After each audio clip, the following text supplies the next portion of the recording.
BFM Stratégie, avec Frédéric Simotel et Xavier Fontanet, sur BFM Business.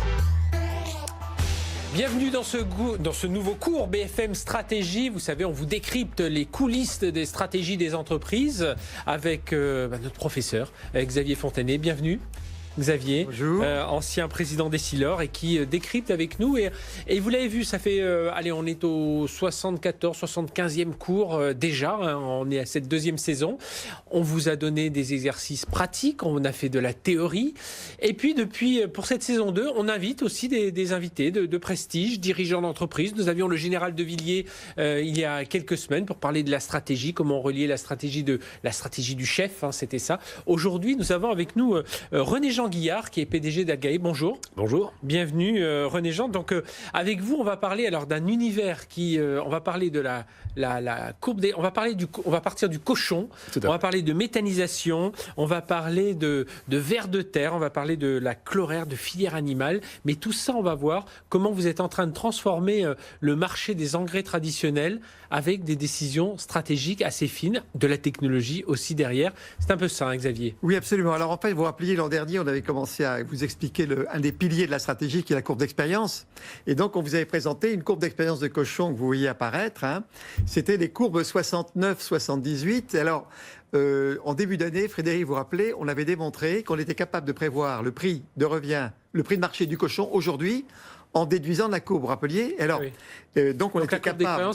On regarde le prix par rapport à la production. Et on annuelle. a calculé que combien l'expérience cumulée avait augmenté depuis 78, depuis 40 ans. On avait regardé les baisses de prix qu'on avait recalculées. Et regardez, miracle absolu, ça tombe sur la courbe légèrement au-dessus parce qu'actuellement, le prix est remonté grâce à la Chine. Vous savez, on exporte beaucoup en Chine. Bon.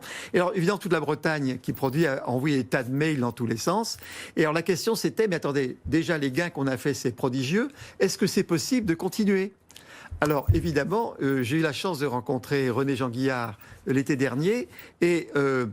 Et donc, en fait, je pense que ça vaut le coup de le faire venir parce que c'est grâce à René Jean Guillard et Algae qu'on va être capable, en utilisant l'économie circulaire, de continuer à faire baisser le prix du cochon en améliorant la qualité de la viande. C'est vraiment stratégique et c'est la première émission au fond. Donc on va mettre ensemble l'économie circulaire, hein, qui est tout un monde, et on va montrer que ça rentre dans la stratégie parce que je pense que vraiment Algae, si on suit Algae, ça change complètement ça change la donne.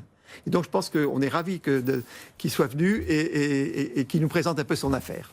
Alors, les trois objectifs premiers d'Algae, expliquez-nous un peu le concept. Prenez Jean. Alors, à la base, si vous voulez, on travaille, nous, sur la réduction des effluents d'élevage. Donc, nous, ce qu'on cherche, c'est avant tout de redonner des moyens aux agriculteurs. Ça, c'est important. Capturer du CO2. Puisque avec le réchauffement climatique aujourd'hui, on sait que l'agriculture a besoin d'être un acteur majeur dans cette problématique. Et puis également régénérer les sols, puisque l'agriculture conventionnelle a quand même très malmené nos sols depuis pas mal d'années. Et donc, on est là pour ça. Donc, on est en plein dans les débats du moment. Hein. Le sol, je ne vais pas revenir sur tous les débats autour de ces grandes marques d'engrais, mais on est en plein dans ce débat de la qualité du sol. De là dépend la qualité des produits. Et puis, de l'impact environnemental, parce que là, vous parlez de méthanisation. Et je crois, Xavier... Alors, en fait, ce qui est très intéressant dans l'expérience de René Jean Guillard, c'est qu'en fait, il y a beaucoup de technologies. Hein. Jusqu'ici, l'écologie, c'était on arrête de croître, on consomme moins. Alors là, vous allez voir ce qui est passionnant, c'est qu'on va revenir. Tout ça, c'est bourré de technologie. Alors peut-être, René Jean, le mieux, c'est que vous nous montriez. On vous a mis donc le plan de vos usines et montrez-nous à la fois. Vous avez mis donc 32 millions d'euros. Alors, il faut dire que René Jean a mis son argent là-dedans. Il a mis cash 32 millions pour monter quelque chose que j'ai visité qui est très impressionnant. Tous les enfants de France devraient regarder ce truc. Oui, et là, il faut nous regarder en télévision pour bien comprendre parce qu'il y a un effet. Il y a les technologies de méthanisation, de culture de microalgues et de lombriculture. Voilà. C'est pour ça que je parlais des vers de terre. Décrivez-nous, René Jean, un peu votre histoire. Hein, et les téléspectateurs voient ça. Comment ça fonctionne ? Voilà, donc tout est basé autour d'une méthanisation. Qui est alimenté uniquement avec un déchet que beaucoup décrié en Bretagne, qui sont les effluents d'élevage, qui jusqu'à présent on faisait que de on appelle ça de l'épandage. Hein. Donc nous on travaille à partir d'une d'une méthanisation. Cette méthanisation permet de produire d'une façon très classique du gaz qui part en production de chaleur ou d'énergie. Donc nous, on récupère 100% de cette énergie et également le CO2 qui est issu de cette méthanisation pour pouvoir produire, activer des microalgues dans des photobioréacteurs, dans des serres en fait. Donc c'est ça. Au départ, tous ces effluents de tous ces élevages, on les met sur la tradition, c'était plutôt on les répandait sur le sol, ça Tout à faisait fait. fertilisant, ça nourrissait les sols, ça faisait ça, un peu d'odeur aussi pour quand on se promène dans les Tout à fait. champs. Et donc vous récupérez cet effluent. Tout à fait. On récupère cet effluent, on le méthanise et ensuite la sortie, parce que jusqu'à présent la méthanisation n'avait pas ou très peu de débouchés, si ce n'est que de remettre sur le sol le digestat. Eh bien nous avons mis au point une technologie qui permet de continuer l'opération par une digestion par des vers de terre, c'est ce qu'on appelle la lombriculture, mais à très grande échelle. C'est l'université de la Havane qui nous a apporté cette technologie. Depuis quelques années déjà, et nous avons mis au point des produits qui vont permettre de retourner au sol au moment des grandes cultures pour redonner les bactéries bénéfiques du sol pour les plantes, pour le système racinaire. Le trajet, c'est quoi? C'est donc très technologique. J'insiste sur un point capital, c'est que René Jean-Guillard en fait est détenteur de brevets mondiaux, à la fois pour la lombriculture que vous nous avez décrite. Donc c'est vraiment, on récupère tout ce qui sort de la méthanisation et on transforme ça en une espèce d'engrais. René Jean va nous expliquer. Et puis aussi donc les microalgues, c'est que vous récupérez tous les gaz d'échappement des moteurs diesel de la méthanisation. Le CO2. Et vous transformez ça avec des microalgues et vous en faites des compléments alimentaires. Donc vous avez donc la méthanisation qui est vraiment une énorme tour qui permet de sortir toute c'est le cœur. Le cœur. Et avec ça, on alimente des microalgues et de la lombriculture. Donc il y a deux grandes lignes de produits. L'électricité, vous verrez, c'est important, mais c'est tout petit en chiffre d'affaires. Alors peut-être vous pouvez commencer par nous dire que, en gros, les microalgues. Pouvez nous parler un peu des microalgues? Ça, c'est la première filière. Tout à fait. Alors, les microalgues, donc nous produisons de la chlorelle. C'est une microalgue unicellulaire qui est aujourd'hui d'intérêt national au Japon. Cette microalgue apparaît soit en foliaire, soit en nutrition humaine ou nutrition animale. En foliaire, aujourd'hui, on sait réduire l'apport de certains phytos. En foliaire, c'est-à-dire? C'est-à-dire, on vient l'appliquer sur les plantes, sur les grandes cultures. Et il va y avoir une réaction de la plante qui va faire une sorte de biostimulation, ce qu'on appelle un biostimulant, et la plante va pouvoir se défendre grâce à cette chlorelle. D'accord. Et on va pouvoir réduire les intrants. Alors René Jean-Guillard, vous expliquez technologiquement, j'ai visité, c'est fabuleux. Donc c'est en haut à droite du dessin, c'est en fait des tubes. Vous avez des kilomètres de tubes. Exactement. Vous mettez, expliquez comment ça marche, c'est fascinant. On est dans un système complètement confiné. On n'est pas à l'air libre. On vient mettre dans de l'eau pure une souche de microalgues. Ensuite, on vient lui apporter des nutriments. Donc, on va sourcer des nutriments classiquement. Et ensuite, on vient injecter le CO2 qu'on a capté, qui va éviter d'être envoyé dans l'atmosphère. Donc ça, c'est le CO2 capté des moteurs. Méthanisation moteur. Méthanisation moteur. Donc ce CO2 capté rentre dans ces tubes et la plante va pouvoir se développer. C'est ce qu'on appelle le principe de la photosynthèse uniquement. Donc on est sur un système photosynthétique et on va pouvoir avoir des très grandes productions de biomasse grâce à ces photobioréacteurs, à ces technologies. Donc j'insiste sur un point fondamental, c'est que cette société détient une capacité de capter le CO2. Parce que vous savez que jusqu'ici, les Américains et les Chinois ont trouvé des moyens de capter le CO2 qui sont extrêmement coûteux. Or là, on a quelque chose qui est probablement, je pense qu'il y a une étoile française là, attention, c'est très très sérieux. Alors, expliquez-nous un petit peu, au fond, ces chlorelles. Donc le chlorelle, c'est le nom de la pitale. C'est la Chlorella vulgaris, exactement. Que vous avez trouvé où? Vous l'avez trouvé en... Alors on la trouve partout en fait. La chlorelle, elle est dans le monde entier, dans tous les organismes. C'est un organisme dans l'eau douce. Mais par contre, vous avez trouvé le procédé qui permet de la transformer dans cette espèce de cette soupe. On est dans le tube. Vous l'avez dit, on a cette chlorelle. Voilà. On a de l'eau, du CO2, un peu de nutriments et du soleil et du CO2 qui va arriver. Tout à fait. Et avec l'action de la photosynthèse, donc on va avoir cette biomasse qui va se développer. Et notre travail, c'est de récolter au quotidien ce surplus de biomasse. On va essayer de le garder tout le temps vivant et frais. Voilà. On ne va pas le transformer en poudre puisqu'on veut garder ce bijou de la nature en fait, qui est rempli de nutriments, donc d'acides aminés et de vitamines. Voilà. Et c'est en redonnant ces vitamines et ces acides aminés sous forme vivant que nous avons vraiment un effet très important sur les animaux d'élevage ou sur la nutrition. Ça arrive à la fin. Je caricature un peu, mais c'est à la sortie du tube. Voilà. Tout à fait. Cet immense tube. Voilà. Tout à fait. Et c'est tous les 24 heures. C'est en permanence. C'est une culture qui est en permanente. On filtre. Voilà. Vous filtrez en fait. On vient filtrer, on vient concentrer. Vous sortez un concentré, vous montrez, on a des bouteilles. Bon. Et alors, en fait, René Jean-Guillard, pour bien expliquer, il y a une filière qui va plutôt vers l'éleveur et ça va servir à nourrir les animaux, et l'autre qui va vers le cultivateur, ça sert Exactement. pour les plantes. Alors pour que le téléspectateur comprenne, un éleveur, donnez-nous des exemples. Moi, par exemple, je fais du poulet. Alors aujourd'hui, Qu'est-ce que vous pouvez m'offrir aujourd'hui, par avec votre exemple, chlorelle en Bretagne, nous avons plusieurs centaines de milliers de poules qui sont nourries quotidiennement à la chlorelle. On vient rajouter dans l'eau de boisson, en fait, cette chlorelle. Et les gains en production d'œufs, par exemple, c'est de 3-4%. C'est une chose très important à l'échelle d'une production, au niveau d'une production nationale. Et puis, des longévités sur des poules qui ont pu être observées. Donc, on a fait des études avec Zootest, Zoopol, des gens qui sont très compétents en matière. Il faut revenir à la slide précédente. Revenez à la slide précédente. Donc, c'est l'application si j'ai des poulets.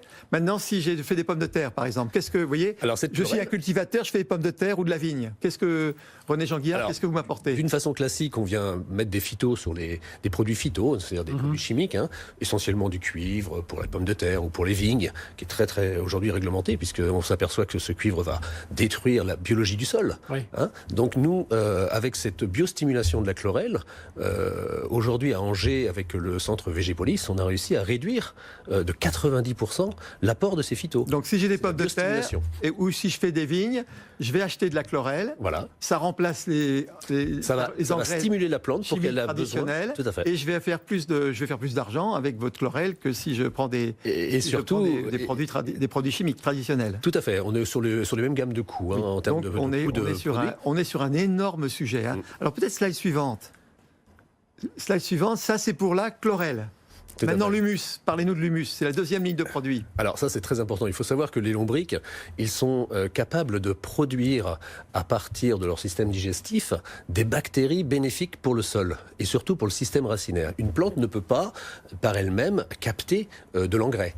Elle ne peut capter ces nutriments du sol que par des bactéries qui sont fixées sur le système racinaire des plantes.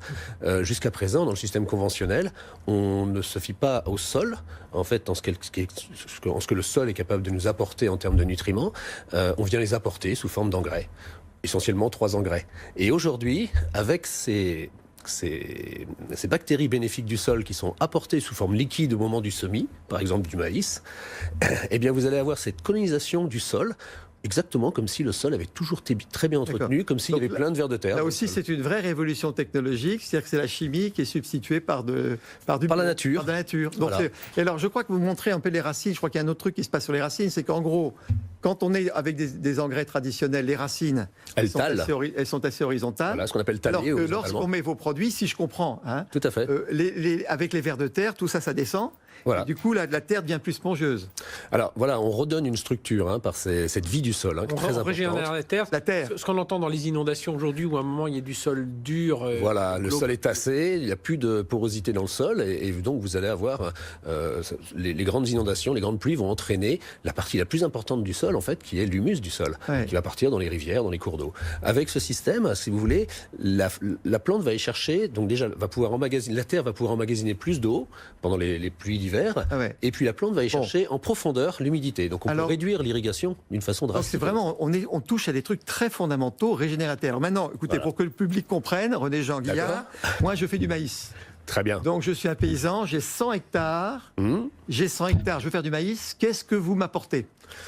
Eh bien, au moment du semis, on va pouvoir apporter cet engrais, enfin c'est pas un engrais, c'est un humus liquide qu'on va apporter, c'est le résultat de la lombriculture. Alors on va déjà réduire, surtout parce que le maïs consomme énormément d'eau. Oui, ça consomme, j'ai une énorme facture d'eau, c'est 10 000 euros pour 100 hectares par an. Voilà, donc on peut réduire jusqu'à 25-30% donc je paye 7 000 d'eau en moins. Voilà, en termes d'engrais, il faut savoir que le sol est capable de produire.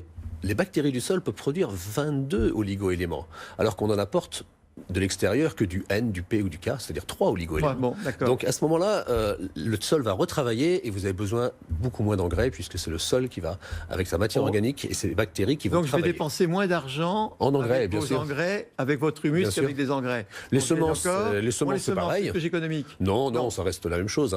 On a en gros, j'aurai en gros les mêmes rendements de maïs. Et puis donc c'est ça. Si je reprends le tableau, si nous suivez en radio, mais voilà, on vous explique si vous êtes en télé, vous le voyez. voyez ce tableau, le gain pour le cultivateur, une voie chimique, on va dire, je vais dire traditionnelle, mais non, plus habituelle, on va dire, c'est 10 000 litres, c'est ça? Oui, non, c'est 10 000 euros. Hein. En 10 000, gros, oui, pardon, 10 000 on va euros, claquer. Vous voyez la somme des trois, 10 000, 10 000, 10 000, 5 000, c'est 35 000 euros, avec de l'eau, Algae, de l'engrais, des semences et des avec traitements. engrais, oui, 7 et 5, 12, 22, 26. Donc au lieu de mettre 35 000, je vais dépenser 26 000. Donc je vais gagner en gros 10 000 euros pour mes 100 hectares par an. Hein.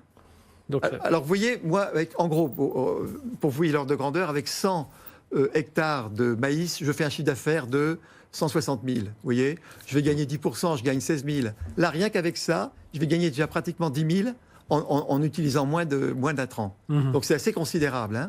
Mais je pense que ce que vous dites aussi, René Jean, c'est qu'on va gagner beaucoup sur la terre. Exactement. C'est là qu'est le grand gain. Exactement. Aujourd'hui, le sol en France a donc une valeur foncière qui est essentiellement due à savoir ce qu'on peut faire dessus. En Bretagne, par exemple, faut pas se mentir, le sol est quand même très fonction de son pouvoir à épandre nos lisiers dessus. Par contre, on a un dilemme, c'est que la qualité agronomique du sol n'est pas du tout prise en compte.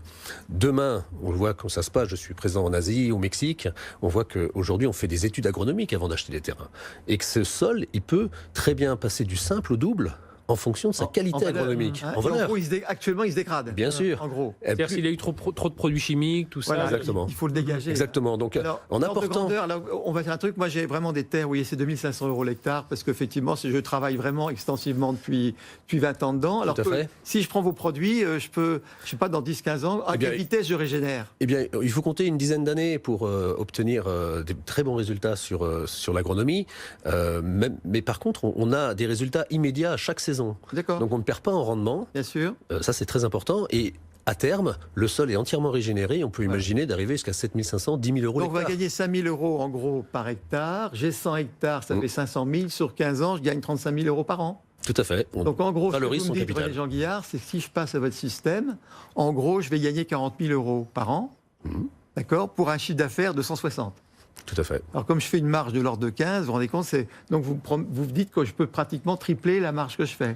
Si on prend en compte tout à fait la Si je valeur du comprends bien. foncier, si on remet l'agronomie au centre du débat, évidemment... Donc c'est un changement assez considérable pour l'économie de l'agriculteur. Donc quand vous disiez au départ qu'on redonne de la puissance à l'agriculteur, des marges de manœuvre assez considérables. Alors en gros, votre chiffre d'affaires... Oui, Oui, justement, si on regarde le chiffre d'affaires. Voilà, alors c'est quoi votre chiffre d'affaires? Vous avez mis 32 millions d'euros de capital. Voilà, donc... En gros, c'est quoi les grandes lignes? Alors, on est sur de l'engrais naturel, hein, puisqu'on peut on peut produire de l'engrais naturel à partir du résultat liquide, de l'humus, on a vu, donc 2 millions pour l'engrais naturel, 8 millions pour l'humus, les microalgues, la nutrition, c'est 7 millions d'euros, microalgues biostimulants, tout ce qu'on va utiliser en foliaire, c'est 7 millions d'euros également.